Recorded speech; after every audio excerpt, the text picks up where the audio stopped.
Добрый день! Представляем вашему вниманию музейный урок «Духовность. Путь миру и согласию». За 30 лет независимости в Казахстане сложились свои праздники, объединяющие общество, укрепляющие наши традиции.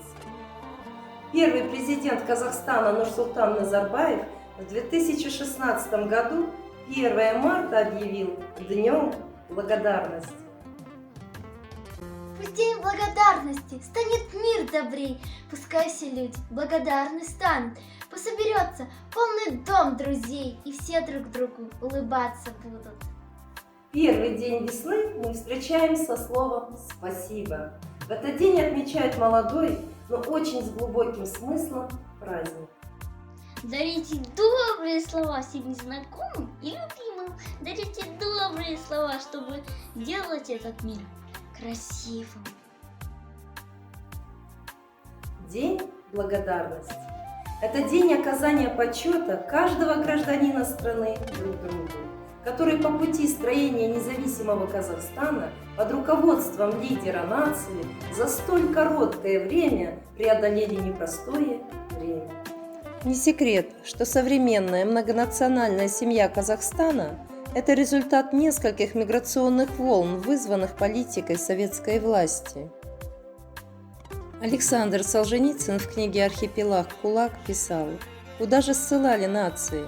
Охотно и много в Казахстан. И тут вместе с обычными ссыльными они составили добрую половину республики». За 3 десятилетия в Казахстане оказались несколько миллионов человек. В 1921 году в Казахстане начался голод.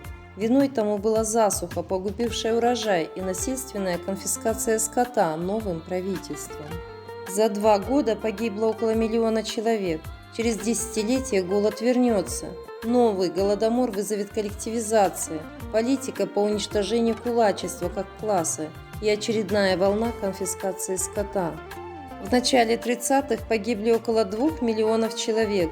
За десятилетие нация сократилась почти наполовину. Советское правительство решило заселить огромные пустующие территории людьми из других регионов.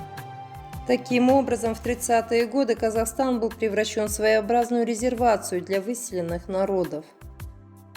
В исторических исследованиях 80-х-90-х годов XX века впервые были рассмотрены все ужасы депортации, трагедия народов, которые стали жертвами антигуманной акции сталинизма. Таким образом, в Казахстане в 1930-40-х годах нашли вторую родину более 1 миллиона 100 тысяч представителей депортированного населения, а вместе с эвакуированными более 1,5 миллиона человек. Мы дружной семьей живем в Казахстане. Татары, уйгуры, русские с нами. Так пусть крепнет во веки веков дружба народов всех возрастов.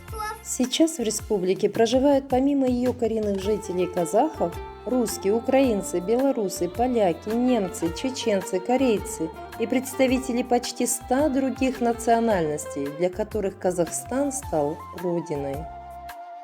Лидер нации отметил, что в День благодарности представители всех этносов страны могут поблагодарить друг друга и казахов за терпимость и гостеприимство в годы депортации в Казахстан.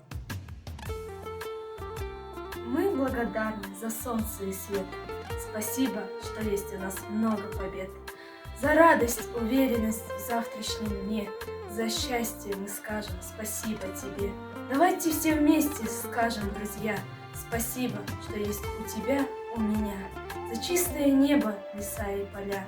За космос, где вертится наша земля.